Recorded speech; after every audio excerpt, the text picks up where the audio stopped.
Paragold is the destination for luxury home. We've brought the world's best design brands together in one place. From traditional to modern, indoors to out, our curated selection of furnishings and home improvements transforms every space. Get inspired with our go-to edits, featuring expert styling tips and exclusive designer shops, where trusted tastemakers pick products they love. With fast, free, full-service delivery on most items, we make it easy to bring your vision to life. Ready for extraordinary? Shop now on Paragold.com.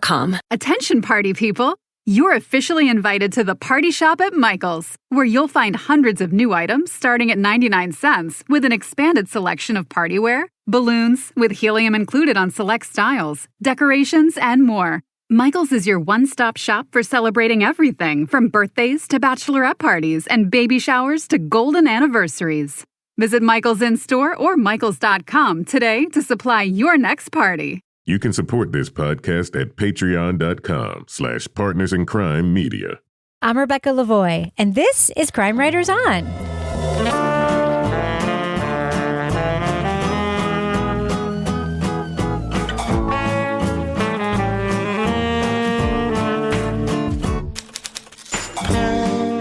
Crime Writers On is the original true crime review podcast that digs into true crime, pop culture, other podcasts, and on this episode, a journalist aboard a yacht sees a woman go overboard in the middle of the night.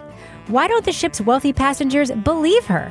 Keira Knightley makes a splash in the film adaptation of The Woman in Cabin 10. It's because no one believes women, Rebecca. Does she make a splash? Anyway. Yeah, she does. Yeah, get it. She jumps off the boat. Yes. Loses her shoe. Spoiler alert. I am. Joining me to get that done and more is true crime author, TV journalist, and the love of my life, the host of These Are Their Stories, Kevin Flynn. Hello, Kevin. Hello, Rebecca. Also with us is certified private investigator, resident cat lady, and journalist Laura Bricker. Hi, Laura. Hey, I'm a certified private investigator. Licensed private investigator? I'm a licensed private dick. Isn't that a certification of some kind? I don't know. But she's a certified pet detective. Rebecca tried to I'm not certified. name this. I'm just trying to shorten them a little because the intros are so long. I'm just trying to be a little tight with them. Okay. So, And finally, our captain of all things cynical, author, the host of Rip Current, More Like Ancient Failings and Strange Arrivals, and our Patreon book club host, Toby Ball. Hi, Toby.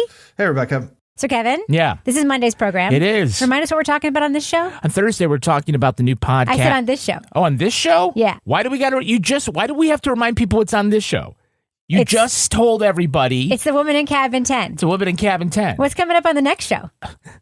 Okay, I think you need to start put your readers on. Yes. Because I don't think you're actually reading. Okay, Kevin. I think you are just trying to wing it off the top of your head. Listen, I and should you're be making able to. all It's these been 15 mistakes. years. You would think. Yes. You would think you would be able to get the first 2 minutes of this podcast. Kevin. Correct. We have stuff to do. What's coming up on the next edition of Crime Writers On? Yeah, on Thursday, we're going to talk about the new podcast from CBC Podcasts, and it's the latest from Uncover.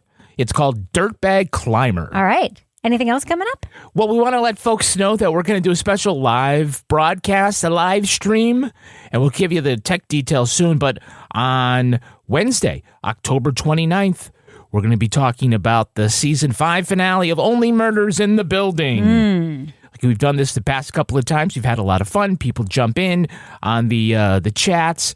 We get to hear a little bit about what we all think of the show, and then that's a Wednesday. So the audio podcast will be in your feeds the next day.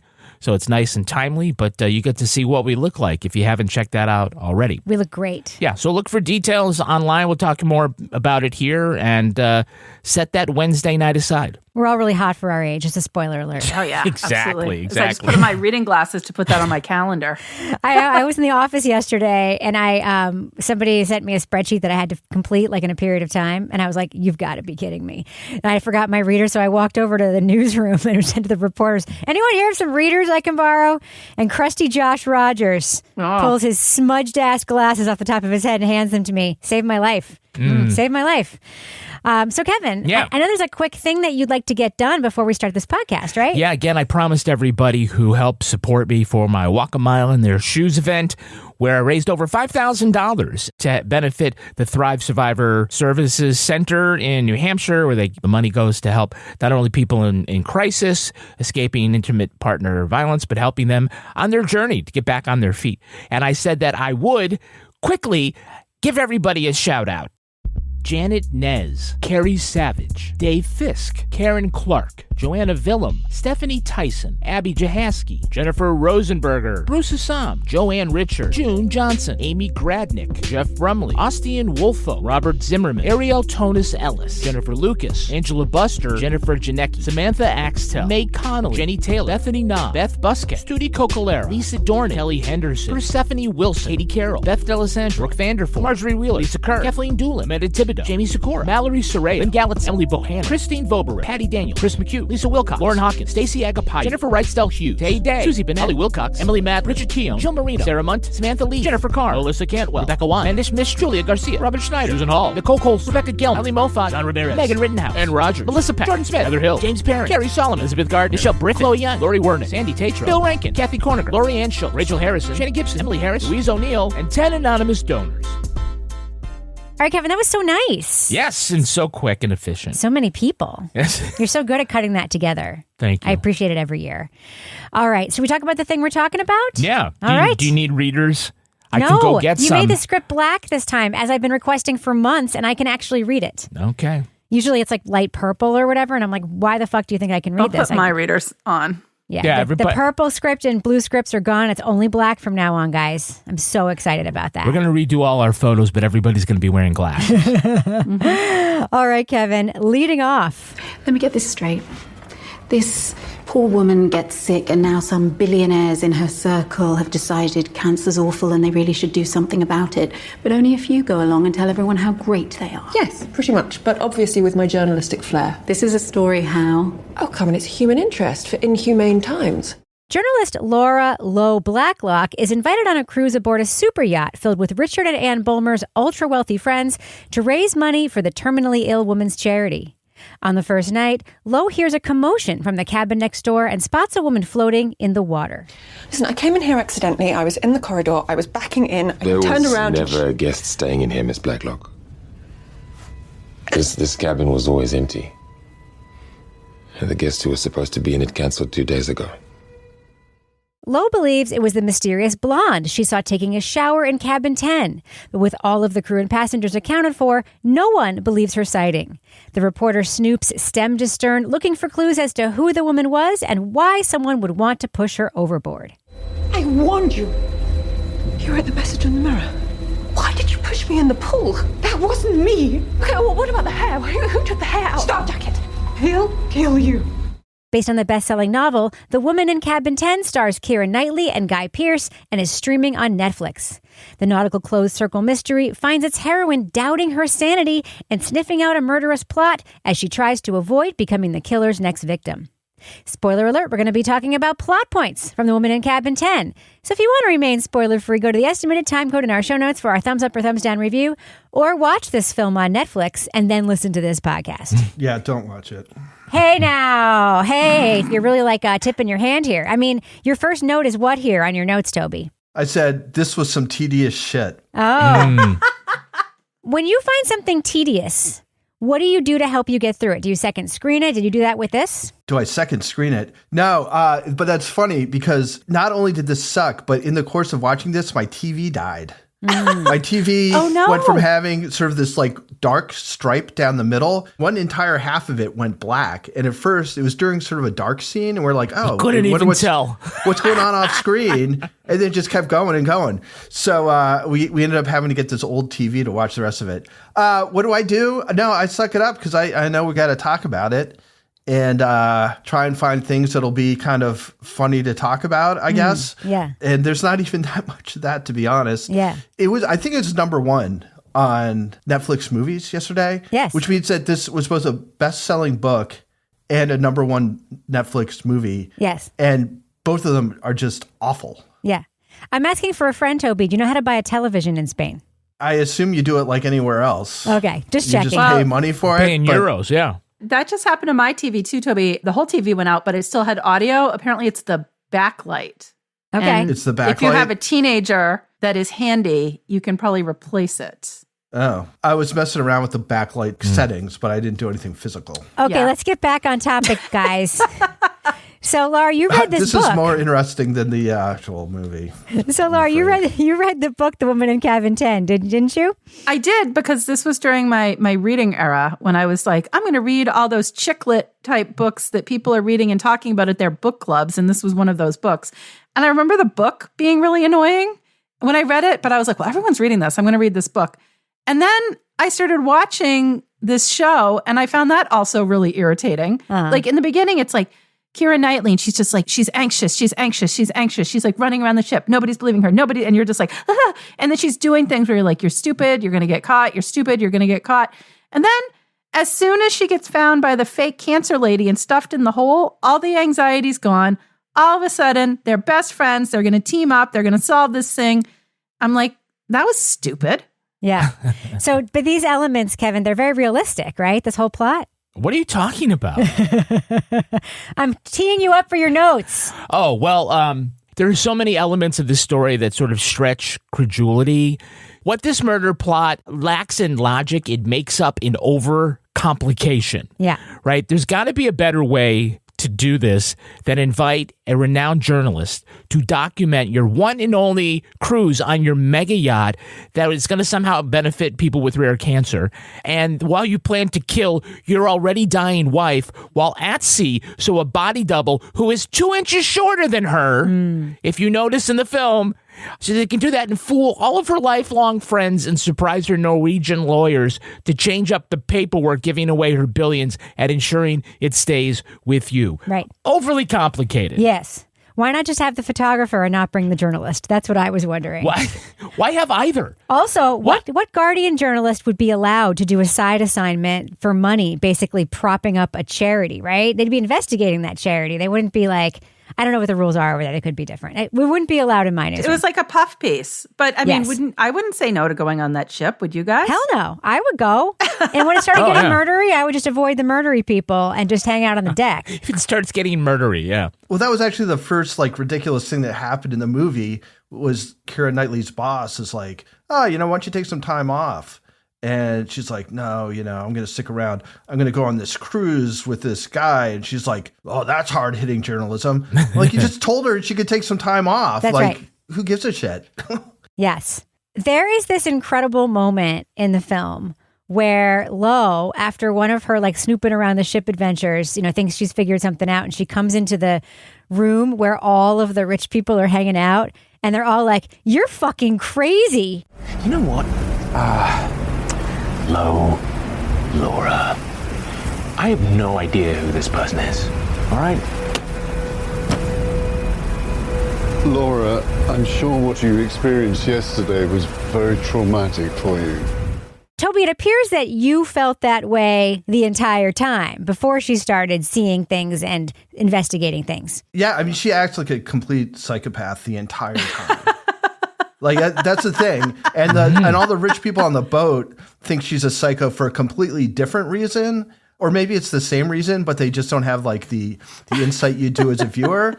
But I mean, the way she acts is just completely nonsensical. Like as soon as she suspects something's wrong, she basically runs around like a maniac, like accusing people and causing this big to-do or whatever. I'm like, you're an investigative journalist. Aren't you supposed to like play it cool and like try and figure out what's going on instead of going around and randomly accusing people and yelling and pitching a fit about stuff? And I mean, she's psychotic. She's psychotic. And then this like... She doesn't give a shit about people dying. Like her old boyfriend is murdered in front of her eyes while trying to save her life. And she's just like, oh, well, that's the way it goes. Too bad. Thank God I stuffed this speech in my bra so I can jump overboard now. Yeah, she jumps overboard. I'm like, okay, take off your sweater. It's going to drag you down. But no, she wears the sweater all the way to shore. And your jeans. I mean, oh God, I've said too much. I've said too much already. I don't think she'd make it though. It was also like in Norway, right? So the water was like 20 degrees or some shit. Yeah, the guy's like, she won't last to get there. I'm like, no kidding, she won't last. She's gonna. Not only does she her last, muscles are gonna freeze up and she's gonna sink like a stone. Not only does she last, but she comes to the shore and there's a cozy cabin there with firewood ready to go. Yeah. Got some kindling. They'll never find her there, hidden on the one little shack in the middle of this giant field. I wonder where she went to. Well, that was where I started to get even more annoyed with this, because I'm like, okay, so not only does she survive this crossing, she finds this cabin where you're like, okay, now they're going to hype up the suspense again. No, nobody comes to find her in the cabin. Nobody comes looking for her. Oh, she's dry. She's got clothes. And then she shows up at the party and they're all like, oh, yeah, now we can hear her out. And I'm like, now you can hear her out. You thought she was crazy before this. Now suddenly you're going to listen to her?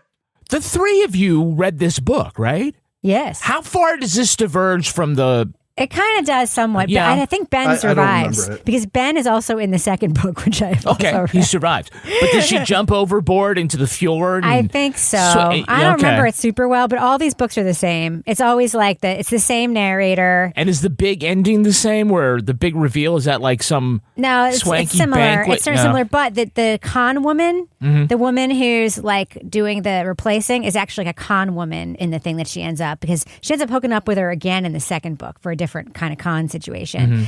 Anyway, like Villanelle from Killing Eve, but sorta without the charm. So, Laura, a question for you. Like, we all know what a locked door mystery is. It's a mystery where you have a limited group of people in a closed space, and you're supposed to figure out who did it, right? Right.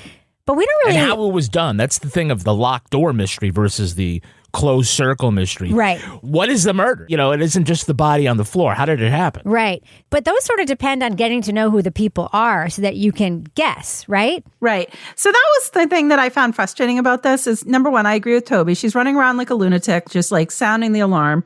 And I'm like, okay, so we know this is one of those mysteries where somebody on this ship is the killer and tossed this person overboard. But I don't feel like we got enough character development or even like any red herrings thrown out there about these people on the ship to actually get behind feeling like one of them could have been the murderer. I mean, you've got Ben, the photographer, and she seems suspect of him at first. And you're like, were they boyfriend, girlfriend? Were they just hooking up? Who knows what was going on? Then you have the woman from Ted Lasso. You've got the PR influencer pretending to be a girlfriend who's there to like take pictures and boost this other guy's image. And then the one that I think was the most creepy was the doctor, because he's apparently just drugging people and willing to do whatever he is directed to do. But the only suspense was my anxiety watching Keira Knightley run around acting like an idiot, because I feel like they could have ramped up the suspense by kind of beefing up some of these characters in a way that you actually felt like, ooh, could it be this one? Ooh, could it be that one? Ooh, what is this about? I had shades also of that. What was the show we watched where they had the greatest detective in the world on the ship? Death and Other Details. Horrible. Yeah. So I had shades of Death and Other Details where once again, there's like a stowaway person down in a bunker in the bottom of the ship, hiding out, and nobody knows they're down there. Yeah, I got to agree with the both of you on a couple of things here. So yeah, Keira Knightley, like I think she's fine cast as this. Kevin does an impression of Keira Knightlly that I want you to see. It's visual. With her it's visual. Lips. Yeah, like when she smiles, she kind of goes like that. It's so annoying. She sees. But we're not talking about women's looks. No. She just was acting that way. I mean, it's probably, like, in theory, she's probably right for this part. It's not a great part.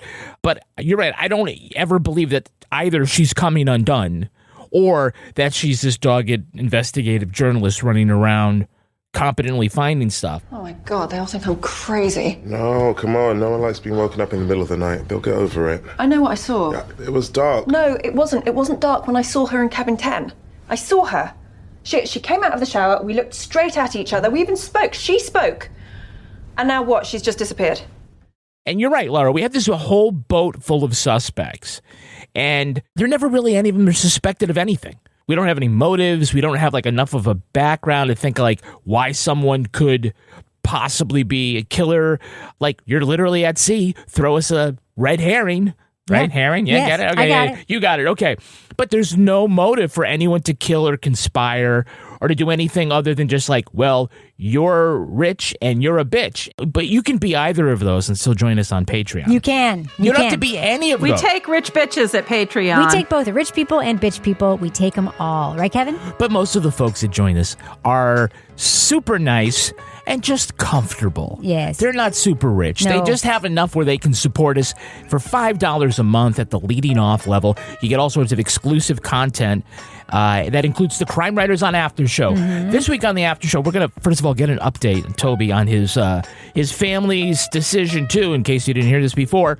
Move to Spain. Yes. He's got some things to let us know about. And Rebecca said, you know what we need to do? Because we were talking about these great stories before we started recording. We're going to talk about the benefits of being nice. Yes. Everybody's got so many benefits. I will tell you, that pays off in my work all the time. Come with an anecdote, Laura. Come with an anecdote. Yes, exactly. Will. Other exclusive podcasts include Toby Ball's Deep Dive Book Club podcast. The Club is talking about the book The Adversary. We have the Marry With podcast, Advice podcast, and Rebecca's Readathon podcast. If you join us at the Bricker scale level, you get an additional exclusive podcast. It's called Leave It to Bricker. And in the next episode, Laura is going on a fox hunt, and she's going to tell us all about that mystery. If you join us at the Let's Do What We Do level, you get all of that. But you also get episodes of Crime Writers on early and ad-free. And if you did, at this very moment in your life, you would know whether we were thumbs up or thumbs down on the... Okay, well, I guess you probably already know where we're going with that.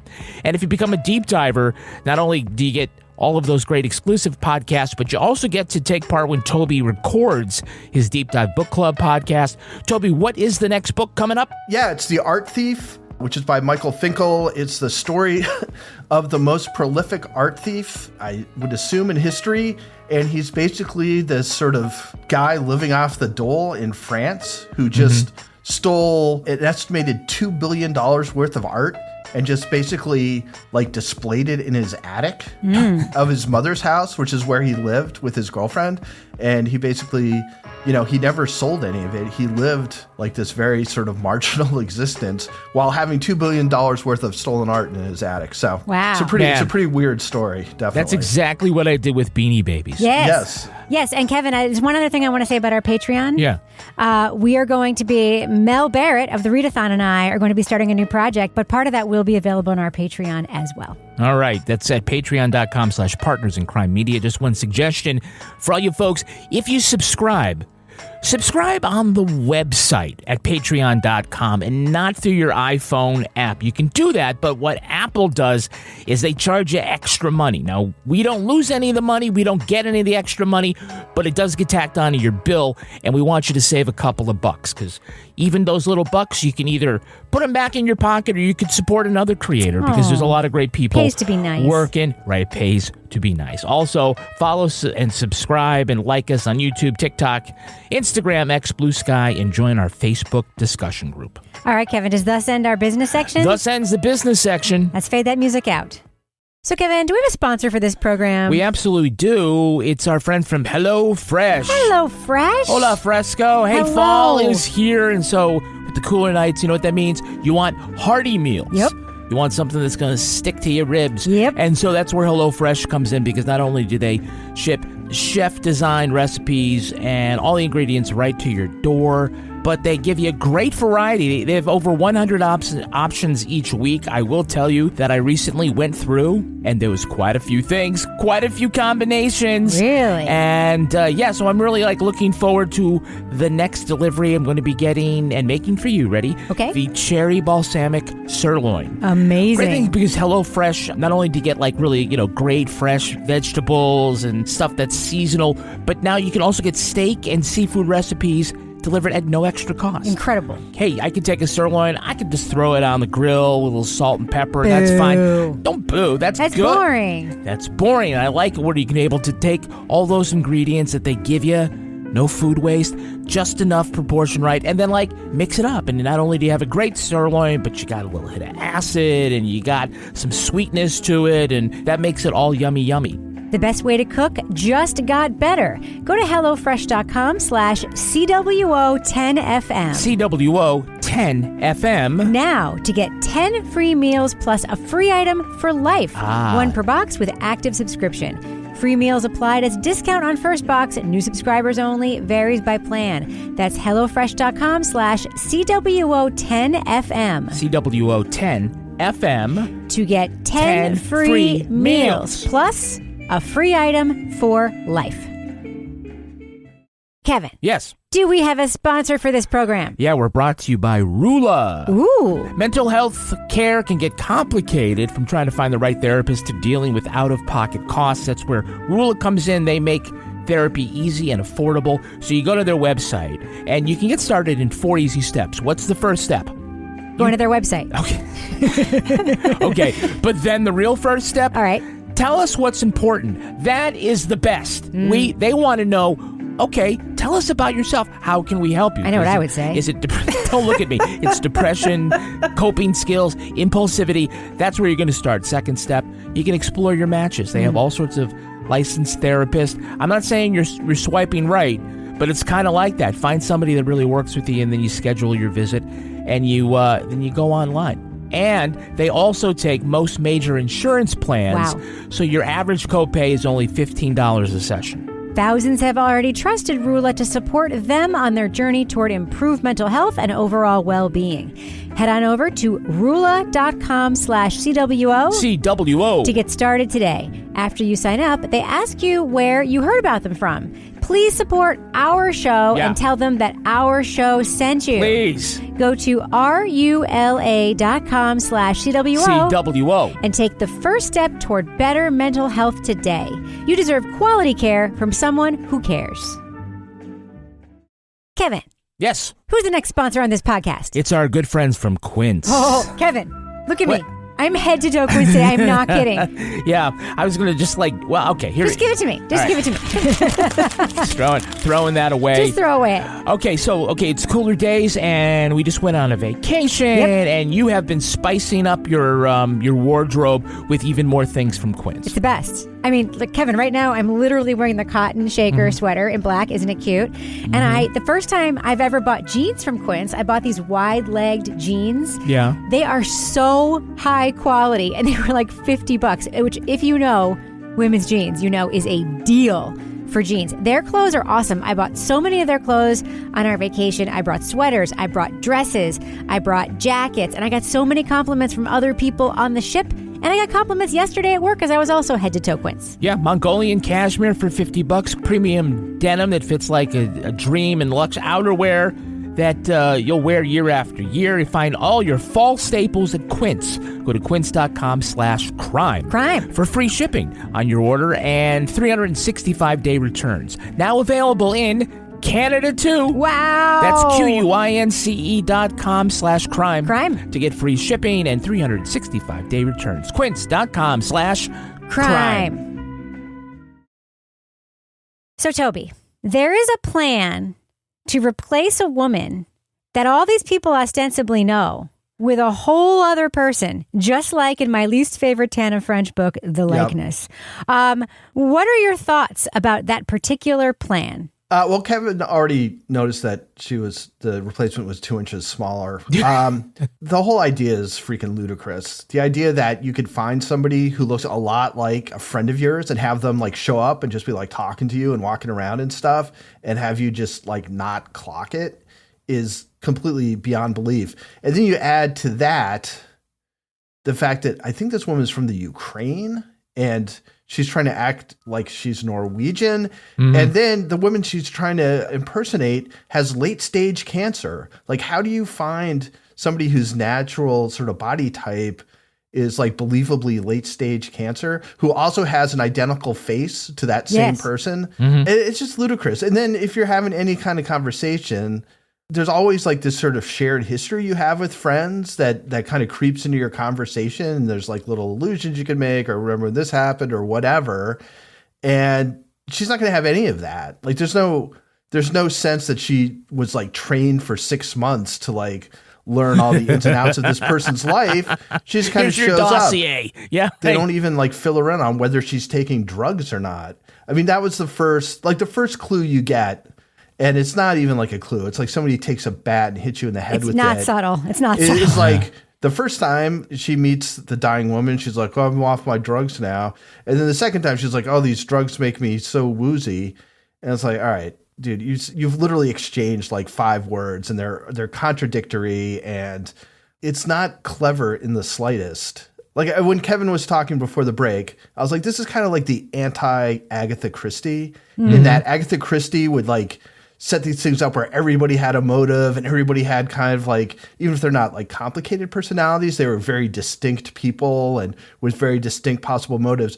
And in this, they're not distinct people at all, except for their grooming habits. And nobody seems to really have a motive. And so you're just kind of left with nothing. And even like the stuff that are supposed to be like planting clues are just so ham-fisted or dumb that it just doesn't make any sense. So, Laura, do you think that the gaslighting of Lo was part of the plan? Like that she was supposed to see something and then not believed? Or like, why was she there? Like, what do you think? And why was she so susceptible to this stupid thing? I don't think the gaslighting was like an intentional thing. I think she was there because the original woman that they pushed overboard actually wanted her there, because that's what she said. Oh, like, I picked you because I want you to tell my story. But I think this is, again, where I was like, a particular part of the plot that just really irritated me, where like, of course, this lady just had this similar thing happen where she witnessed a murder and nobody believed her. And oh, wait, look, it's happening again and nobody believes her. So it's just like pretty easy to gaslight someone who's just had the exact same experience. And you can be, oh no, she's just got PTSD, or she's just overly sensitive or whatever. And I'm like, I just found that annoying. But, she's completely sure she saw it, which we know because she's running around, like, as Toby said, like a lunatic. But I don't think it was part of the intention of them to be like, we're going to invite her because we know that she has this in her background. But I just feel like in terms of how this story was plotted and how they developed this character of Lo, it's like, of course, so we're going to create this character who just had this bad thing happen to them. And now they're going to have the exact same bad thing happen to them and no one's going to believe them. And I'm like, could we be a little more creative here? Yeah. So, Kevin, question for you. If you were going to hire a body double to take the place of your failing health wife so that you could swap them mid-cruise, would you put this body double in a cabin in the same hallway with all the other guests on the boat? No. That seems to be just one of the flaws of the plan. We already hear about, like, you can, sneak a stowaway on, but apparently Richard did. Yep. And you keep her in the one guest cabin that everybody seems to fall into by accident. With no lock on the door? With no lock on the door. Apparently has to lock from the outside. Did you notice that? Yeah. Like when they said, oh, this door is, this cabin is now off limits. It's locked from the outside. Fantastic. That's so comforting. So comforting to know. But I mean, again, I guess maybe we're having fun talking about all the stupid plot holes. Why would you make the switch halfway through? Why not switch at the beginning of the cruise? Is that what you're saying? Or at the very end, like we're supposed to believe, right, that these people have known her all her life. And I don't even have to know her one bit. And if you swap her out in the middle with somebody that looks maybe somewhat like her and maybe talks like her or whatever, why not just, you would do that before you got on the goddamn boat? It makes more sense that way, doesn't it? Makes more sense that way. Instead of bringing somebody on board and that's where they're going to shave their head. They had, for this mystery, they had a lot of chess pieces in place, right? Did they? You're saying chess, not checkers? I'm saying that. But they were all pawns. They're all pawns, and nobody moves them. I mean, you've got, this clothed setting here, and you've got a whole bunch of different people with different backgrounds. And then, you could have done things with this. Things have been done with this. This is super derivative of things like woman in the window and rear girl window, girl on the train, and the lady vanishes, right? We have this stuff here, and they just don't really do anything with it. They just say, you saw somebody, and everyone's like, no, I guess, no, you really didn't. And they just let her kind of wander around trying to find something, and then she finds something. Yeah. And that's still not even the end of the mystery. So yeah, it just seems to be like, if you were going to do this, you'd want to do it in a way that's believable and clever. We want to be impressed as the audience. We want to be impressed with the way this gets pulled off. Yeah. And it's just not the least bit impressive. I just want to say, there are at least 2 Academy Award nominees in this cast. Guy Pearce was nominated last year, and Keira Knightley, who I believe has been nominated twice. I know one of them was for Pride and Prejudice, and one was for a movie I didn't see. But multiple Academy Award nominees, really strong cast, right? Toby, how do they get these people? I haven't the foggiest fucking clue. Did they read the script? It doesn't seem like it. It is a bigger mystery than anything that actually occurs in the actual show. It's easy to come up with really mysterious situations it's hard to come up with a reason why it happened. Like the solution is the tough thing. Like you can just come up with things like, oh, there's a person in this cabin and they're on the ship and suddenly they're gone, but nobody's missing and all this stuff. And it's like, oh, well, so what? That's pretty mysterious. What's going to be the conclusion? And you had to come up with something that's clever. And in this case, it's just dumb. Yeah. The way she goes about trying to figure it out, the consequences that she encounters, like the idea that somebody tries to murder her by creeping up behind her, pushing her off a deck into a pool and then covering the pool. It's like you're in the middle of the fucking ocean. Just push her into the ocean. Like it's not that hard. Way more water someplace else. I mean, it worked the first time. I thought it was pretty cool to see that pool cover come zoom. I was like, ooh, that's a fancy pool. And then but the pool cover, like you can see it rippling. It's like just go up, push it up a little bit, take a breath, go back down, plastic. pound it. I mean, you're not going to drown. Yeah, there's space between the water and the cover. Because there was no water above the cover. So there definitely would have been space between the water and the cover. She wasn't going to die. An infinity How pool. convenient. Those people were all hanging out down below where they could look in the pool. Yes. And it was like one of those mermaid shows. Yeah. What kind of pervy like situation is that?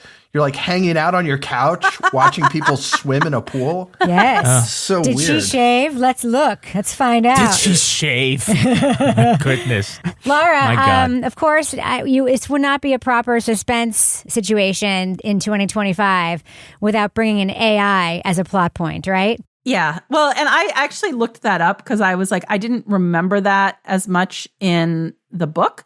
So the director was saying, basically, there's a situation now with some of the passports in certain countries where you don't need to show your passport because they're just going to like scan your face. Yes. And was like, oh, that's like a little Switzerland had that. That's a little creepy.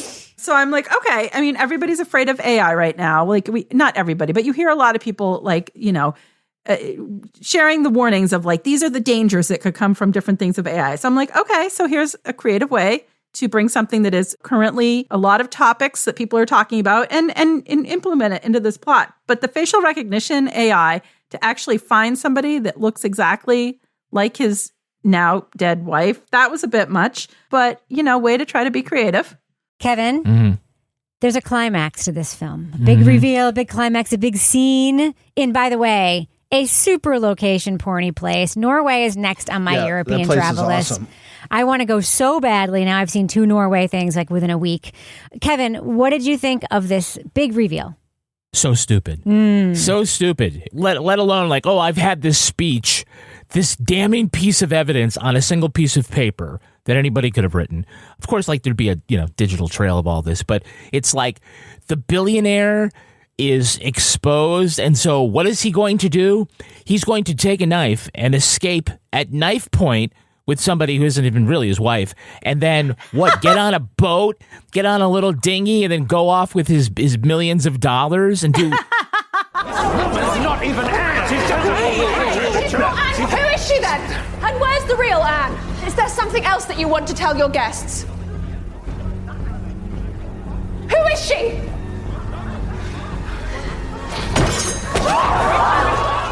What high-end venue leaves a hunting rifle with a scope just hanging around? Maybe it's for people bears. to shoot the guests. Maybe it's for bears. That was bears? my favorite part when that lady was like... It's like, take a couple steps forward. Why do you have to be way the hell back there, Wyatt Earp? Yeah.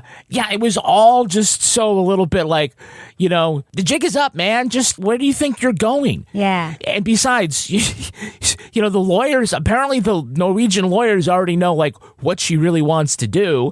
And so why is it so hard to make it? I don't know. It's so silly.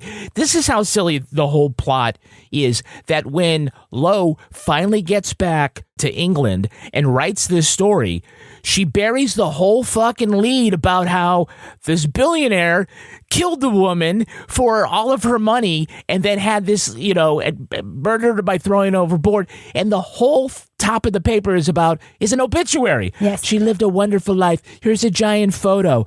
We're just going to go over the whole thing about how she got thrown overboard in this murderous plot for her money. Yes. I think it just sort of sums up what this whole story has been about, that it's just the interesting things are just so forgettable. Toby liked the climax, though. Yeah, well, it really brought things full circle when Lowe bludgeons him to death with an anchor, just to finish up the psychoticness. And then at the end, there's this completely gratuitous scene where some like intern comes up and says that, Lowe is her hero and she's like everything that that journalism should be and stuff. I'm like, what the fuck are you talking about? Like she's murdered one person, had another person murdered trying to save her, like completely. She's a maniac. Anyway, I don't even know what to say. This thing was really, really, really not good. I don't know. Like if I was like a professional script writer, I'd be ripping my hair out right now. Like this piece of shit got made and like I'm like slaving over the computer, like trying to write something good. And this is what gets funded and number one on Netflix. You gotta be kidding me. Did you catch, though, in the final credits where I forget, who this is, a writer was based on a concept by so-and-so, and then somebody, it was passed around a lot. It was like based on somebody else's screenplay of the book. So it was like 3 layers removed. And, it seemed like the source material wasn't great to begin with. And someone got fired along the way or something. Someone got fired. But they didn't even base it on the book. They based it on somebody's take on the book. Yeah. Somebody's treatment, yeah. Just said based on some bullshit. I love it when Toby hates stuff.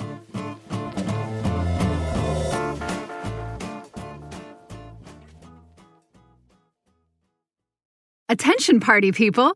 You're officially invited to the party shop at Michael's, where you'll find hundreds of new items starting at 99 cents with an expanded selection of party wear, balloons with helium included on select styles, decorations, and more. Michael's is your one-stop shop for celebrating everything from birthdays to bachelorette parties and baby showers to golden anniversaries. Visit Michael's in-store or Michaels.com today to supply your next party. Hey, everybody. Ted Danson here to tell you about my podcast with my longtime friend and sometimes co-host Woody Harrelson. It's called Where Everybody Knows Your Name, and we're back for another season. I'm so excited to be joined this season by friends like John Mulaney, David Spade, Sarah Silverman, Ed Helms, and many more. You don't want to miss it. Listen to Where Everybody Knows Your Name with me, Ted Danson, and Woody Harrelson sometimes, wherever you get your podcasts. This is Alec Murdoch. I need police and an ambulance immediately. Murdoch Death in the Family official podcast is here. I'm joining Patricia Arquette, Jason Clarke, and the cast to uncover all things Murdoch. Family first. To unravel the story piece by piece was really surprising because you don't want to believe it. Murdoch Death in the Family official podcast, Wednesdays. And stream Murdoch Death in the Family on Hulu and Hulu on Disney Plus for bundle subscribers. Terms apply. Always so fresh, delicious, and nutritious, Eggland's Best Eggs fuel the body with 6 times more vitamin D, 10 times more vitamin E, and 25% less saturated fat compared to ordinary eggs. Visit egglandsbest.com to learn more. All right, let's do what we do. Let's let our listeners know, should they check out The Woman in Cabin 10? As of this taping, the #1 film on Netflix. Laura Bricker, thumbs up or thumbs down for The Woman in Cabin 10? Yeah, I'm so glad that everyone else disliked this as much as I did, because that always makes for a fun discussion in our review. I read the book when I was in my book club era. I remember the book being irritating, and I was like, oh, this might be like a fun domestic suspense sort of thing as I flipped on Netflix. And pretty quickly I was like, this is more irritating than the book. I just felt like the pacing was uneven. There was a lot of the plot that was just really unbelievable or really written in such a way that it just telegraphed everything that was going to happen in a way that there was no suspense for me. And a lot of times I'm like, of course this is happening now because this is so believable. But you know what? What can I say that's good about this? I liked the inside of this boat. I would go on this boat. It had very nice walls and mirrors and cabins and balconies if you want to jump overboard and swim to Norway. So this is a thumbs down from me. Toby Ball, thumbs up or thumbs down for The Woman in Cabin 10? I'm going to give a big thumbs up to Norway because Norway looks awesome. I haven't been there since I was like 6. Yeah, this was horrible. This is really, really, really bad. It's badly written. There's some good actors. I don't know why they chose to be in this. Like there's literally no character that is drawn to even like a bad level. It's just you don't know who anybody is. The plot makes no sense. The reveal is really dumb. I was like, what could make me want to watch this? I thought, well, maybe if they did it in claymation, it would be amusing. But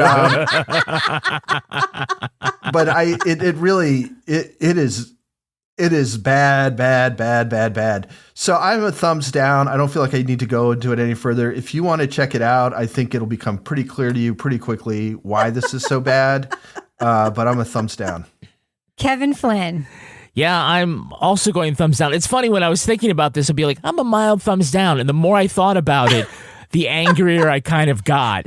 And the more I started hating it. You made this assignment, motherfucker. You made this assignment. Yeah, but it's so fun when we hate something. Yeah, it's true. If I only picked things that we thought we would love, this would be a dumb podcast, yeah, you're right? This would have been a good live show. This would have been, actually. It would have been. Look, the setup is really derivative of a certain kind of mystery. Rear Window, The Lady Vanishes, these different kind of cozy mysteries where the hero, the heroine, the witness isn't believed. And so you did start off with this kind of concept that you could have done a lot with. You didn't have like a huge amount of characters, but you didn't do anything with them. Nobody seemed like a real suspect. Nobody really had a motive. And, usually in a murder mystery, you're trying to figure out who, but sometimes in a interesting one, you're really thinking about how. But in this one, you spent a whole lot of time thinking about why. Why would anybody do this? Why would the plot be this way? We want to be entertained by how clever a complicated murder is. And instead, nothing here really seemed like it would work in real life on any planet. And so in that way, it was incoherent and unenjoyable. And I am thumbs down. So, Kevin, I want you to take a look at something before I do my review. This isn't a visual podcast. Do you see all these Ruth Ware books? Yeah. She's the author of this book. Yeah. I have listened to every single one of these books. Every single one. She always has. You are part of the problem. She always has the same reader named Imogen Church, who's this British lady who has this very tremulous, I'm being frightened and no one believes me voice, right? And she did have one book I super enjoyed called 0 Days. But I am a Ruth Ware completist. I'm not going to lie. It's the kind of trash I listen to. It's the kind of trash I like when I'm walking or whatever. This is not the kind of trash I like to watch. It's just a terrible interpretation of an already trashy thing. And whenever I watch something like this, I think of like the potential to have made like a really fun, like perfect couple level trashy thing. It was also based on a cheesy book and it was so fun to watch, right? This was not that. And I hated every minute of this except for the camera views of that fjord in Norway. That was the only part of this I liked. Literally, even the boat wasn't that appealing, and I love a good boat. So, yeah, I'm a big thumbs down. You didn't like Chekhov's slippers? I did not like Chekhov's Everybody's slippers. got to take their shoes off for no reason? Well, on a lot of boats you do, but usually not on those big yachts. I don't know that for sure. Anyway. Could have stepped on glass at some point. That's true. That happened in Die Hard. At least that had a plot point that made sense. That's true. I really look forward to The Woman in Suite 11 coming out on Netflix, which I'm sure it's going to happen. Same lead character. Anyway. Yeah, this sucked. It super sucked. Big thumbs down for me for The Woman in Cabin 10. Now it's time for my favorite part of the podcast, a little something I like to call the Crime of the Week. This week, a video went viral of a man explaining how he petitioned the government to force the Spirit Halloween store to be less scary. The TikTok by Keira Brooke shows all of her friends in nonstop laughter after learning one of their husbands wrote to his congressman to do something about how terrifying the Halloween-themed business can be. The man sheepishly explained how he brought his school-age children to get some costumes, but was consumed by a jump scare from the store's animatronic figures. He was particularly freaked out by a robotic woman whose head falls off her shoulders. But the only screams from his story come from his wife's friends, who are in stitches the whole time. But the group nearly bust a gut when he earnestly explained that he wrote a letter to his congressman to do something about the terror level at the Spirit. He suggested cordoning off those next level displays in the back of the store, comparing them to where you'd find porn tapes in a curtained room at old video rental stores. This TikTok has become popular not just for the husband's meek explanation, but for the irresistible waves of laughter that go on for 3.5 minutes. He said he wrote his letter 3 years ago, but still hasn't heard a reply. The cherry on top is when the guy was asked if, instead of complaining to Congress, he asked to speak to the manager of Spirit Halloween. The man replied, Well, what is he going to do? So, panel, there ought to be a law. What Halloween-themed bill would you like to see your congressman support? Laura Bricker. I would like to see the banishment of candy corn because nobody should be eating that. It is disgusting. It is fucking so delicious. Gross. Toby Ball, what Halloween-themed bill would you like to see your congressman support? I don't know. I'd love to take that guy to Spencer Gifts, though. What about you, Kevin? Mandatory minimums for people passing out toothbrushes. Oh, so Laura Bricker, if folks want to reach out to you on social media and say hello, how can they find you there? You can find me at Laura Bricker on Blue Sky and Instagram. What about you, Toby? How can you be found? At Toby Ball NH on Blue Sky and at Toby Ball 603 on Instagram. What about you, Kevin? I'm at Kevin P. Flynn. You can follow me everywhere, Instagram, Blue Sky, X, etc., at Reb Lavoie. But I encourage you mostly to join our official Crime Writers on Facebook discussion group. Find our page on Facebook. There's a link there to join the group, and it is rad. Get all the stuff we make at patreon.com/Partners in Crime Media. We've got, 1,000 episodes back there? Almost 1,000. Pretty incredible. Our theme song was composed and performed by Tyler Gibbons, and our editor is the terrific Livy Burdett. The EP of this show is Kevin Flynn. This show was recorded in Studio C, the closet in our New Hampshire basement, where we also make our guests take off their shoes for 3 days. On behalf of all the crime writers, thanks so much for listening. We will catch you later. Mandatory minimums for people passing out toothbrushes. Oh, Chris Pappas, get on that, right? Yeah. He's our congressman, right? For now. Or no, we have the other one. He's the other district. We have the other one. All right. The other one? Way to stay civically informed. We have the lady. Wait, who do you work for you again? Have Maggie Goodlander? We've got Maggie Goodlander, the other one. The lady congressman. All right.